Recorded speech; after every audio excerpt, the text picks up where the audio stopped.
Pelajaran Hayat Yohanes Berita 49, Hayat dalam Kebangkitan bagian yang keempat. Dalam Yohanes pasal 21 ayat 1 sampai dengan 14 kita melihat bahwa dalam kebangkitan Tuhan hidup dan bergerak bersama kaum beriman. Kini dalam Yohanes pasal 21 ayat 15 sampai 25 kita melihat bahwa Ia sedang bekerja dan berjalan bersama kaum beriman. Tuhan bekerja sebagai gembala dengan mengembalakan kawanan dombanya untuk membangun gereja. Tuhan sebagai gembala mempunyai 3 aspek: gembala yang baik, gembala besar, dan gembala agung. Pekerjaan mengembalakan bukan untuk perorangan, melainkan untuk kawanan domba. Kawanan domba adalah gereja. Gereja adalah pembangunan. Setelah membaca Yohanes pasal 21 dan surat 1 Petrus, kita dapat melihat bahwa mengembalakan adalah untuk pembangunan gereja. Dalam Yohanes pasal 21 ayat 15, Tuhan Yesus berkata kepada Simon Petrus, "Simon, anak Yohanes, apakah engkau mengasihi aku lebih daripada mereka ini?" Di sini Tuhan memulihkan kasih Petrus kepadanya.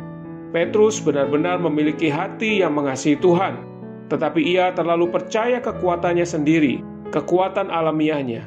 Kasihnya kepada Tuhan sangat berharga, tetapi kekuatan alamiahnya harus disangkal, ditanggulangi. Tuhan mengizinkan Petrus gagal total, menyangkal Tuhan 3 kali di hadapannya, agar kekuatan alamiah dan percaya diri sendiri Petrus ditanggulangi. Bukan hanya demikian, ia baru saja memimpin murid-murid mundur dari panggilan Tuhan. Maka atas kasihnya kepada Tuhan, dalam percaya diri alamiahnya, ia juga ditanggulangi karena kegagalan kali ini. Hal ini sedikit banyak membuatnya kecewa. Karena itu Tuhan datang memulihkan kasih Petrus terhadapnya, menyuruhnya menggembalakan gereja Tuhan, dan mempersiapkan Petrus bagi mati martirnya di kemudian hari, sehingga ia tidak lagi percaya pada kekuatan alamiah diri sendiri dalam mengikuti Tuhan. Ketika Tuhan bertanya kepadanya, "Apakah engkau mengasihi aku lebih daripada mereka ini?" Tuhan sedang mengingatkan Petrus mengenai keadaannya. Ia adalah seorang yang begitu percaya diri dan sombong. Kekuatan alamiah Petrus ditanggulangi dalam 2 aspek. Dalam hal ia menyangkal Tuhan, dan dalam hal ia memimpin untuk mundur dari panggilan Tuhan.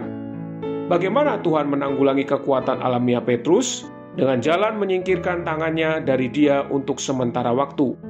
Janganlah mengira Anda kuat berdiri. Tidak, ada sebuah tangan yang tidak kelihatan yang selalu menunjang kita. Kita semua harus mengerti hal ini. Karena Petrus terlalu kuat, terlalu percaya diri, maka Tuhan untuk sementara terpaksa lepas tangan.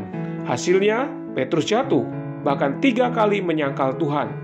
Tidak saja demikian, ia pun tidak kuat menghadapi ujian atas masalah kehidupan sehari-hari. Ia mengepalai untuk mundur, pergi ke laut. Ketika Tuhan untuk sementara menyingkirkan tangannya, apa adanya Petrus tersingkap. Inilah penanggulangan Tuhan. Dalam seluruh kitab Perjanjian Baru, gambaran Petrus yang terbaik ada dalam Yohanes pasal 21 ini.